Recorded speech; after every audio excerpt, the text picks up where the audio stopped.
আরে দীনেশ যে, কতদিন পরে দেখা হলো। তা কেমন আছিস বন্ধু? ব্যাগ হাতে এই বৃষ্টির মধ্যে কোথায় যাচ্ছিস? এই তো মোটামুটি আছি। ভালো আর কি করে থাকি বল, সংসার চালাতে হিমশিম খেয়ে যাচ্ছি।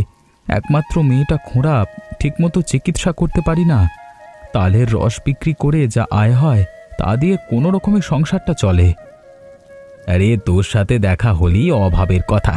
সত্যি বলতে এত অভাব অনটনের কথা শুনতে আমার ভালো লাগে না। আমি দেখ কয়েক বছর চাকরি করতে না করতেই দুতলা বাড়ি করে ফেলেছি, আর এদিকে তুই তো জীবনে কিছুই করতে পারলি না। কি করব বল, সবার ভাগ্য তো একরকম হয় না। আমার জন্মটাই দুঃখ কষ্টের মধ্য দিয়ে। আমার কপালে কোনো দিন সুখ আসবে বলে মনে হয় না। মেয়েটা আমার কিছুদিন ধরে খিচুড়ি আর মাংস খেতে চাইছে, সেটা কিনে খাওয়ানোর মতো পয়সাও আমার কাছে নেই। সত্যি কথা বলতে তোর মতো বন্ধুর পরিচয় দিতেও আমার লজ্জা লাগে। আমাদের অন্য বন্ধুদের দিকে তাকিয়ে দেখ, তারা সবাই ভালো চাকরি করে, কেউ ডাক্তার, কেউ ইঞ্জিনিয়ার, কেউ আবার সরকারি চাকরি করে। আর এদিকে তুই, কি আর করা বল, পড়াশোনায় তো ভালো ছিলাম। হঠাৎ করে বাবা মা মারা যাওয়ার কারণে লেখাপড়া ঠিকমতো করতে পারিনি। তবে রস বিক্রি করে আয় করলেও সৎ পথেই রোজগার করি। তুই কি আমাকে খোঁচা দিয়ে কথা বললি? আমার সম্পর্কে কথা বলবার সময় ভেবেচিন্তে কথা বলবি, বুঝলি? বন্ধু, তোর সাথে আমি আর কথা বাড়াতে চাই না। আমি এখন বাজারে যাব।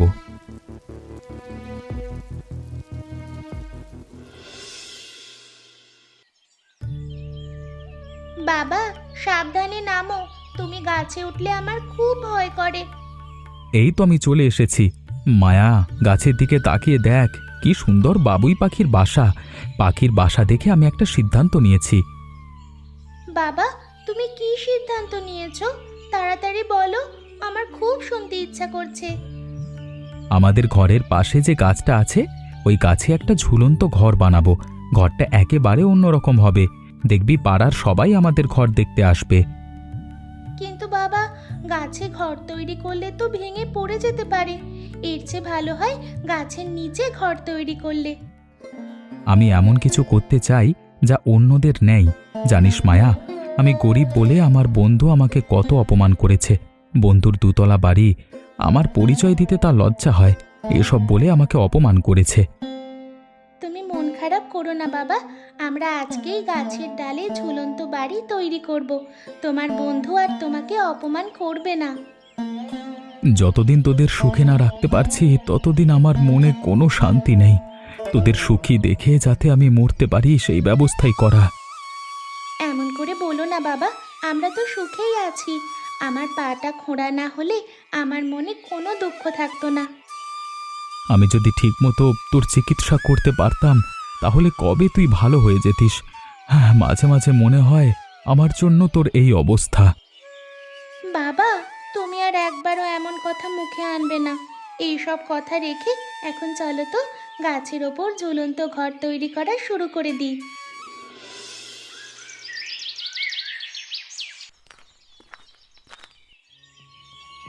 মা, মা, বড় বিপদ হয়ে গেছে। কি হয়েছে রে? এভাবে দৌড়াচ্ছিস কেন? তোর পায়ে তো আবার চাপ পড়বে। মা, মা, মা, বাবা, বাবা গাছ থেকে পড়ে গেছে। ঝুলন্ত ঘর বানাতে গিয়ে পা পিছলে নিচে পড়ে গেছে, উঠতে পারছে না। মা, আমি বাবাকে ডাকলাম, কিন্তু বাবা শুধু কাতরাচ্ছে, উঠতে পারলো না। হায় সৃষ্টিকর্তা, আমি তো কতবার মানা করেছিলাম, বলেছিলাম এমন ঝুঁকি নিও না। চল চল, তাড়াতাড়ি চল।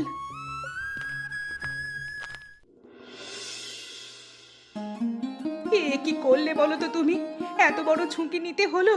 কতবার বলেছিলাম এইসব ঝামেলার মধ্যে যেও না, যেও না। আমার কোনো কথা তুমি কানে নাওনি। এখন কি হবে? আমার তো মনে হচ্ছে তোমার মাজাটাই ভেঙে গেছে। ভূমিকা, আমি তো শুধু চেয়েছিলাম তোমাকে একটু সুখ দিতে, যেন কেউ আর অপমান না করে। এখন মনে হচ্ছে এ জীবনে তোমাদের সুখী করতে পারবো না। বাবা, বাবা তুমি কথা বলো না। আমরা আছি, আমরা আছি তোমার পাশে। তুমি ওঠার চেষ্টা করো। মা, বাবাকে ধরো। তুই কাঁদছিস কেন? আমি তোকে কাঁদাতে চাইনি মা। ভাবছিলাম একটা সুন্দর ঝুলন্ত ঘর বানাবো। তুই জানালার পাশে বসে থাকবি আর আকাশ দেখবি। আমাদের সুখ এই মাটির ঘরেই আছে। তোমার কিছু হলে আমরা বাঁচবো কিভাবে ভেবে দেখেছো একবারও? তুমি কাজ করতে না পারলে আমাদের সংসারটা চলবে কি করে? আমার কপালটাই খারাপ। এই জীবনে আমার দ্বারা আর কিচ্ছু হবে না। এখন তো আমার বিছানায় শুয়ে থাকতে হবে। সব ঠিক হয়ে যাবে, আগে তুমি সুস্থ হও। মায়া, মা তোর বাবাকে ধর, মনে হয় তোর বাবা একা একা দাঁড়াতে পারবে না। আচ্ছা মা, আমি ধরছি। বাবা মনোজ, বাড়ি আছো? খুব বিপদে পড়ে তোমার কাছে এসেছি। মানসী কাকি, তুমি কি দরকারে এসেছো? তাড়াতাড়ি বলো, আমার কাজ আছে।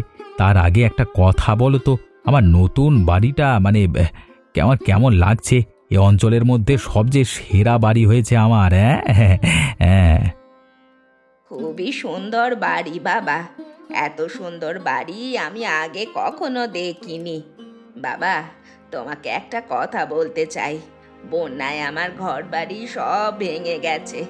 কিছুদিনের জন্য যদি তোমার এই বাড়িতে আমায় আশ্রয় দিতে, খুবই উপকৃত হতাম। কাকি, তুমি এসব কি বলছো? আমার নতুন বাড়িতে তোমাকে থাকতে দিতে পারবো না। তোমাকে আশ্রয় দিলে গ্রামের আরও লোকজন এসে আশ্রয় চাইবে। আমার এত সুন্দর বাড়িটা আমি নষ্ট করতে পারবো না। বন্যার জল নেমে গেলে চলে যেতাম। তোমার এত বড় বাড়ি, তাই ভেবেছিলাম তোমার বাড়ি এসে হয়তো কিছুদিন আশ্রয় পাবো। কিন্তু বাবা, আমার ধারণা ভুল। আপনার মতো মানুষদের আশ্রয় দিয়ে আমার বাড়ি নোংরা করতে চাই না। এটা ভদ্রলোক বসবাস করবার জন্য বানানো হয়েছে। আপনাকে আমি কিছু টাকা দিতে পারি। এত অহংকার ভালো না, আমি বলে দিলুম। এই অহংকারই তোমাকে একদিন শেষ করে দিবে। বিপদে গ্রামের অসহায় মানুষের পাশে যদি দাঁড়াতে না পারো, তাহলে কি লাভ এত এত টাকা পয়সা থেকে?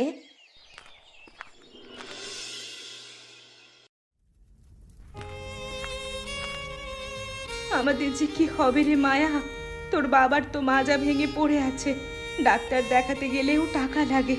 আর কাজ করতে না পারলে সংসারটাই বা চলবে কি করে? মনে হচ্ছে মাথার ওপর আকাশ ভেঙে পড়েছে। মা, তুমি এত দুশ্চিন্তা করো না। বাবা সব সময় বলতো না, কষ্টের দিন চিরদিন থাকে না। আমরা কিছু একটা পথ ঠিকই বের করব। পথ? কোন পথ রে? তালের রস বিক্রি করে যে কটা টাকা আসতো, তাতেই কষ্টে চলতাম। এখন তো সেটুকুও নেই। ভাবছি, আমি যদি মানুষের বাড়ি বাড়ি কাজ করতে যাই। তুমি বাইরে কাজ করতে গেলে বাবাকে কে দেখবে মা? আর তুমি সারাদিন পরিশ্রম করলে শরীর খারাপ করে যাবে। তখন তো আমরা একেবারেই ভেঙে পড়ব। তাই তো ভাবছি, তোর বাবার একটা স্বপ্ন ছিল, গাছের ডালে ছোট্ট ঝুলন্ত ঘর বানাবে, সবাই এসে দেখবে। হয়তো সেই স্বপ্নটাই আমাদের কাল হয়ে দাঁড়ালো। না মা, স্বপ্ন কখনো কাল হয় না। স্বপ্ন মানুষকে বাঁচার সাহস দেয়। বাবা অনেক কষ্ট পেয়েছিল বলেই গাছের ডালে ঘর তৈরি করার স্বপ্ন দেখেছিল। একটা কাজ করলে হয়, তুই আর আমি মিলে গাছের ডালে একটা ঘর তৈরি করব। আমরা বড় ঘর বানাবো না মা, ছোট্ট একটা কাঠের মাচা বানাবো। গাছের মোটা ডালের ওপর খুব শক্ত করে বাঁশ বেঁধে সবাই দেখে যাতে বলতে পারে খুবই সুন্দর হয়েছে। ঠিক বলেছিস মা, আমরা দুইজন মিলে কাল থেকে ছোট বাবুই পাখির মতো একটা ঘর তৈরি করব। সেখানে মা মেয়ে মিলে রান্না খাবার বিক্রি করব। আচ্ছা মা, এই সংসারের দায়িত্ব এখন থেকে আমি আর তুমি নিব। গাছের ডালে ছোট্ট ঘরটা খুবই সুন্দর হয়েছে। তোরা মা মেয়ে মিলে দারুণ একটা কাজ করেছিস। তোদের মতো যদি আর সবাই হতো, তাহলে সমাজে নারীরা আর পিছিয়ে থাকতো না। কিছু একটা না করলে আমাদের সংসার অচল হয়ে যাচ্ছিল। কয়েকদিন মিলে মা মেয়ে ভালোই ইনকাম করেছি। খাবার বিক্রি করার টাকায় আমাদের সংসারটা ভালোই চলছে। লোকমুখে শুনে তোমাদের এই পাখির বাসা দেখতে এলাম। পাখির বাসা করে দেখি ভালোই ইনকাম শুরু করে দিয়েছো। এবার তোমরা সত্যি সত্যি দোতলা বাড়ি বানাতে পারবে। তুমি বাপু বড়লোক মানুষ, এখানে কেন এসেছো? এই সব পরিবেশে তোমাকে মানায় না। আমাদের আশেপাশে আসলে তোমার শরীর যে নোংরা হয়ে যেতে পারে। মানসী কাকি, আমি তোমার বাড়ি আসিনি, তাই তুমি আমাকে যা তা বলতে পারো না। এখন বুঝি এ বাড়িতে আশ্রয় নিয়েছো? আমি আশ্রয় নিতে আসিনি, টাকা দিয়ে খাবার খেতে এসেছি। বন্যার জল আমার ঘরে উঠেছিল বলে তোমার বাড়িতে 2 দিন থাকার জন্য আশ্রয় চেয়েছিলাম। তুমি তো আমাকে দূর দূর করে তাড়িয়ে দিয়েছিলে। মনোজ দাদা, আপনি বসুন। আমার এখান থেকে না খেয়ে যাবেন না। আমার এখানে চিংড়ি মাছ, কচুর শাক আর আলুর দম পাবেন। গরম ভাতের সাথে এইগুলো খেতে দারুণ লাগবে। আমি খেতে আসিনি, আমি দেখতে এসেছি। বেশ ভালোই বিক্রি হচ্ছে মনে হয়। দিনে কত টাকার বিক্রি হচ্ছে শুনি? আজকে সারাদিনে 3,000 টাকার খাবার বিক্রি করা হয়ে গেছে। রাতের দিকে আরও 1,000 টাকার বিক্রি হতে পারে। বুঝতে পেরেছি। আচ্ছা, আমি এখন গেলাম, পরে আরেকদিন আসবো।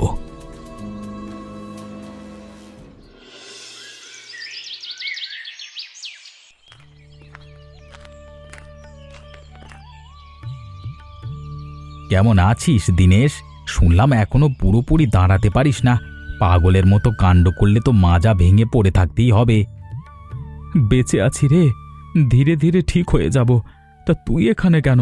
আজকে আবার অপমান করতে এসেছিস? আরে বন্ধু, তোর ভালোর জন্যই এসেছি। তোর এই গাছের ডালে ঝুলন্ত ঘরটা নিয়ে গ্রামের অনেকেই হাসাহাসি করছে জানিস। বলছে গরিবের পাগলামি। এসব করে সম্মান বাড়ে না, বরং কমে। সম্মান টাকা দিয়ে কেনা যায় না মনোজ। ওটা কাজ করে আর আচরণ দিয়ে অর্জন করতে হয়। আমার ঝুলন্ত ঘর নিয়ে যদি লোকে হাসাহাসি করেই থাকে, তাতে তোর কি সমস্যা? আচ্ছা, বেশি জ্ঞান দিতে হবে না। সোজা কথা বলি, ওই ঝুলন্ত ঘরটা ভেঙে ফেল। আমি তোকে টাকা দেব, অনেক টাকা। তোর মায়ের চিকিৎসার জন্য লাগবে না, শহরের বড় বড় ডাক্তারের কাছে নিয়ে যা। তোর তো টাকার খুব দরকার। কি বললি? আমাদের ঘর ভেঙে ফেলতে বলছিস? আর একবার এই ধরনের কথা বলবি না বলে দিলাম। আরে বুঝে কথা বল। একটা গাছের ডালে বানানো ছোট্ট ঘর একটু জোরে বাতাস হলেই তো ভেঙে যাবে। তাছাড়া আজকাল এই সব ছোটোখাটো ব্যবসা করে কি দিন চলে?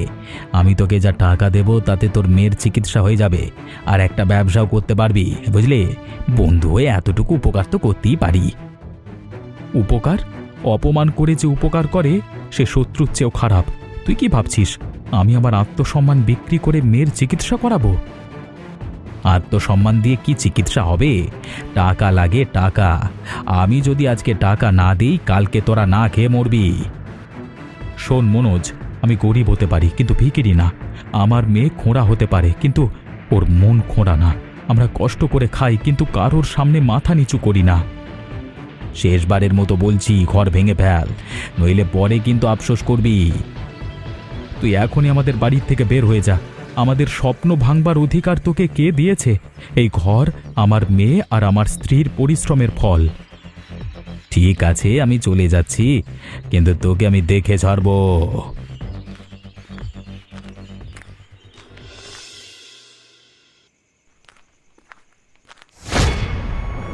আহ! ওরে বাবা, কেউ আছো? আমাকে একটু তোলো। হাঁটুতে খুব ব্যথা। কেউ নেই কি আশেপাশে? দিদিমা, তুমি পড়ে গেছো? খুব কষ্ট হচ্ছে বুঝি? একটু কষ্ট করো, আমি তোমাকে টেনে তুলছি। বন্যার জল সরে যাওয়াতে কাদার মধ্যে দিয়ে হাঁটাচলা করা খুবই কষ্টকর। আর বলিস না, পড়ে গেলাম, উঠতেও পারছি না। মনে হয় পাটা মুচকে গেছে। এই বয়সে পা মুচকে গেলে আর ঠিক হবে না রে। তুমি ভয় পেও না দিদিমা, আমি আছি। একটু ধৈর্য ধরো, একটু কষ্ট করে আমার হাতটা ধরো। দিদিমা, ধীরে ধীরে উপরে ওঠার চেষ্টা করো। তোর তো নিজেরই কষ্ট, তুই আমাকে টেনে তুলতে পারবি না। তুই গ্রামের লোকজনদের ডেকে নিয়ে আয়। এই তো হয়ে গেছে। যাক, অবশেষে তোমাকে টেনে তুলতে পারলাম। আমি খোঁড়া বলে তুমি আমাকে ভরসা করতে পারোনি না? দেখলে তো, ঠিকই তোমাকে টেনে তুলেছি। আমাকে আর লজ্জা দিস না। আমি বলতে চাইছিলাম, তুই কি একা টেনে তুলতে পারবি? কিন্তু তোর মনোবল অনেক বেশি, তাই আমাকে টেনে তুলতে পেরেছিস। আজ তুই না থাকলে আমি হয়তো অনেকক্ষণ ওই খাদের মধ্যেই পড়ে থাকতাম, কেউ ছিল না আশেপাশে। একটা কথা বলবো, মন দিয়ে শুনবি? বলো। তোর বাবা যেদিন মনোজের সাথে কথা কাটাকাটি করলো, আমি দূর থেকে শুনেছিলাম। মনোজ বলতে বলতে যাচ্ছিল তোদের ক্ষতি করবে। আমরা তো কারো ক্ষতি করিনি, ছোট একটা ঝুলন্ত ঘর করে আমরা ব্যবসা করি, এতে ওরা তো রাগ কেন? কাজ করে টাকা উপার্জন করছি, এটা ওনার সহ্য হচ্ছে না। উনি চায় আমরা সারা জীবনই গরিব থাকি। তোরা একটু সাবধানে থাকিস, আমার কেন জানি মনে হচ্ছে ও তোদের ক্ষতি করতে পারে। সে দেখা যাবে, এখন চলো এখান থেকে যাই, তোমার কাপড়ে কাদা লেগে গেছে।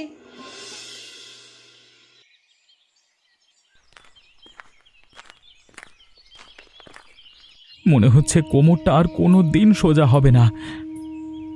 ডাক্তার দেখাতে বলেছিল তুমি দ্রুত সুস্থ হয়ে উঠবে গো। অনেক ব্যথা পেয়েছিলে তো, তাই কষ্ট হচ্ছে। দরকার হলে আরও বড় ডাক্তার দেখাবো। মায়া কোথায়? সকাল থেকে দেখছি না। মেয়েটা সকালে ঠিক মতো খায়ও নি, কোথায় যে গেল? মেয়েটা বাড়িতে না থাকলে একদম ভালো লাগে না। কোথায় আর যাবে, হয়তো মানসী কাকির বাড়ি গেছে। যেখানে যাক চলে আসবে। বিকেলে তো আমাদের ছোট হোটেলটা খুলতে হবে, ঠিক সময় মতো ও চলে আসবে। এতক্ষণ হয়ে গেল, দুপুর গড়িয়ে যাচ্ছে। মায়া তো এমন করে না, কিছু না বলে এতক্ষণ বাইরে থাকে না। আমারও কেমন যেন ভয় লাগছে। মেয়েটার পাটা খোঁড়া, হাঁটতে কষ্ট হয়। যদি কোথাও পড়ে যায় তাহলে যে উঠতেও পারবে না। আমার কপালটা পোড়া, মেয়েটাকে যে খুঁজতে যাব সে শক্তিও নেই। তুমি একটু দেখবে মায়া কোথায় গেছে? মন খারাপ করো না, দেখবে একদিন সব কিছু ঠিক হয়ে যাবে। আগে তো আমাদের ঠিক মতো খাওয়াই জুটতো না। গাছের মাথায় ঝুলন্ত ঘর তৈরি করার পর আমাদের অবস্থা আগের চেয়ে অনেক ভালো। 3 বেলা পেট পুড়ে খেতে পারি। তুমি সুস্থ হয়ে উঠলে আমাদের অবস্থা আরও ভালো হবে। আমার মনের মধ্যে কেমন যেন হচ্ছে। মায়ার কোনো বিপদ হয়নি তো? তুমি একটু দেখো না কোথায় গেছে। তুমি এভাবে বলো না গো, আমাদের মায়ার কোনো বিপদ হবে না। ওর পাটা খোঁড়া হতে পারে, কিন্তু মানসিকভাবে আমাদের মায়ার মনোবল অনেক বেশি। শোনো, তুমি একটু ঘুমানোর চেষ্টা করো, আমি দেখি মানস কাকির বাড়ি মেয়েটা আছে কিনা। দেখেছিস, এই ঘরটাই এখন দিনেশের গর্ব। গ্রামের সবাই এখানে খেতে আসে, আমার থেকে বেশি রোজগার করছে, ভাবতে পারিস? তুই তো ধনী মানুষ, আর তোর 2 তলা বাড়ি আছে, এই ছোট্ট ঝুলন্ত ঘর নিয়ে এত চিন্তা কিসের? তুই বুঝবি না জয়, যেদিন থেকে ওরা এই ঘর বানিয়েছে সেদিন থেকে সবাই ওদের প্রশংসা করছে, আর আমার বাড়ি নিয়ে কেউ কথা বলে না। আমি এটা সহ্য করতে পারছি না। তাহলে তুই কি করতে চাইছিস? আজকে রাতেই আমি এই বাড়িটা ভেঙে দেব, ওদের সব স্বপ্ন মাটির সাথে মিশিয়ে দেব। এবার দেখব ওদের টাকা কোন জায়গা থেকে আসে। কেউ দেখলে বিপদে পড়ে যাব। আমি বলি কি, এসব চিন্তা বাদ দিয়ে চল, বাড়িতে যাই চল। তবে তোকে একটা কথা বলি, ঝুলন্ত বাড়িটা দেখতে কিন্তু বেশ সুন্দর। এত সুন্দর বাড়ি আমি আগে কখনো দেখিনি। তোকে এখানে নিয়ে আসলাম এই বাড়ি ভাঙবার জন্য, আর তুই এখানে এসে প্রশংসা করছিস। সেই প্রশংসা আমি নিতে পারি না। আরে কুকুর, আমি কুকুর খুব ভয় পাই মনোজ, আমি গেলাম। এইখানে থাকা আমার পক্ষে সম্ভব নয়। এইখানে কুকুর আছে জানতে পারলে আমি কখন আসতাম না রে ভাই। ওরে বাবা! চুপ কর, চুপ কর, এত জোরে কথা বললে কেউ তো শুনে ফেলবে। আর এই কুকুর দিনেশের পোষা কুকুর, ভয় পাওয়ার কিছু নেই। আরে পালা পালা, কুকুরটা পাগল হয়ে গেছে, পালা!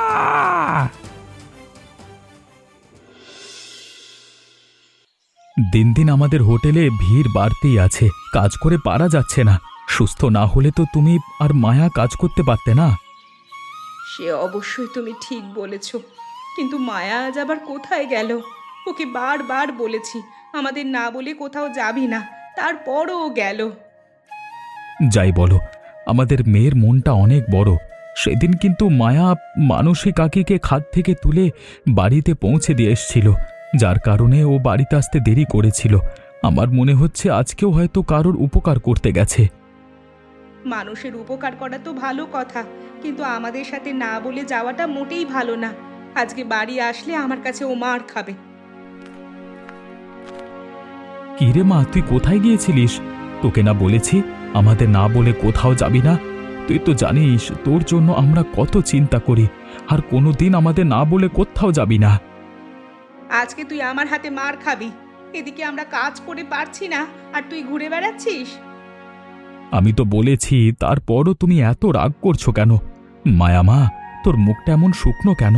কিছু হয়েছে? বাবা জানো, মনোজ কাকার জলাতঙ্ক হয়েছে। জল দেখলে কেমন চিৎকার করছে। মনোজ কাকা খুব কষ্ট পাচ্ছে। বাবা, মনোজ কাকার জন্য আমার খুব খারাপ লাগছে। এ তুই কি বললি? আমার ছোটবেলার বন্ধু মনোজ বিভিন্ন সময় আমাকে অনেক ছোট করবার চেষ্টা করেছে, কিন্তু আজকে ওর জন্য আমার বুকটা ফেটে যাচ্ছে। আমাদের একবার মনোজ দাদাকে দেখতে যাওয়া উচিত। আমি ওনার জন্য আলাদা করে খাবার রান্না করছি। রান্না করা খাবার নিয়ে আমরা 3 জন মনোজ দাদাকে দেখতে যাব। আমি তো ভাবতেই পারছি না মনোজের জলাতঙ্ক হয়েছে। মায়া, তুই কি করে জানতে পারলি? এত বড় ঘটনা আর আমি কিচ্ছু জানি না। আমাকে মানসী দিদিমা বলেছে। আমি মানসী দিদিমার সাথে দেখতে যেতে চেয়েছিলাম, কিন্তু উনি আমাকে নিয়ে যায়নি। আচ্ছা আচ্ছা, আমরা একটু পরে সবাই মিলে যাব। ভূমিকা, তুমি দ্রুত রান্না শেষ করো। হ্যাঁ হ্যাঁ, করছি। কে কে এসেছে?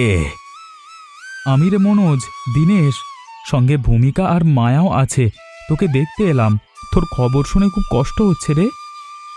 তুই তুই এলি?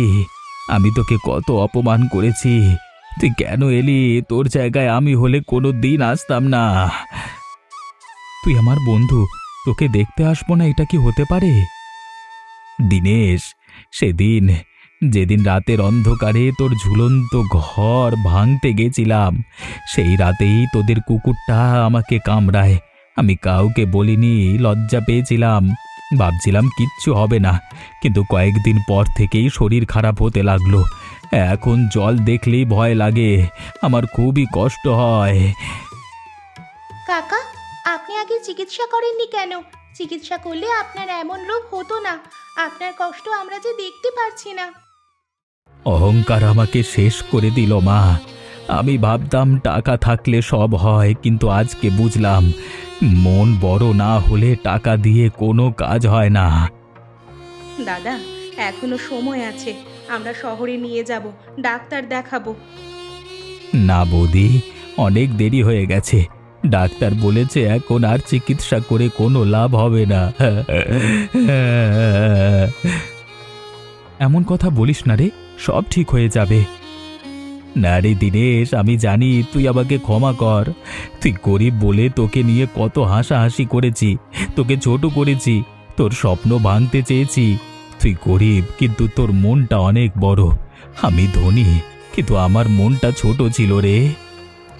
এসব পুরনো কথা মনে করিস না, আমি তোকে আগেই ক্ষমা করে দিয়েছি। তোর ঝুলন্ত ঘরটা খুব সুন্দর হয়েছে রে। গ্রামের সবাই ওখানে যায়, মজা করে খায়। তুই সম্মান অর্জন করেছিস পরিশ্রম দিয়ে। আমি শুধু টাকা দিয়ে সম্মান কিনতে চেয়েছিলাম, ভুল করেছি রে। দীনেশ, যদি আবার জন্ম হয়, তোর মতো বন্ধু হতে চাই, ক্ষমা কর। আমি তোকে ক্ষমা করেছি বন্ধু, তুই শান্তিতে থাক। বাবা, কাকা তো আর কথা বলছে না। কেন বলছে না বাবা? উনি আর কথা বলবে না। অহংকার মানুষকে শেষ করে দেয়, সম্মান মানুষকে বড় করে। মনোজ, তুই দেরিতে হলেও বুঝেছিস, এটাই তোর মুক্তি রে। এমনই মজার মজার গল্প দেখতে আমাদের চ্যানেলকে সাবস্ক্রাইব করতে ভুলবেন না।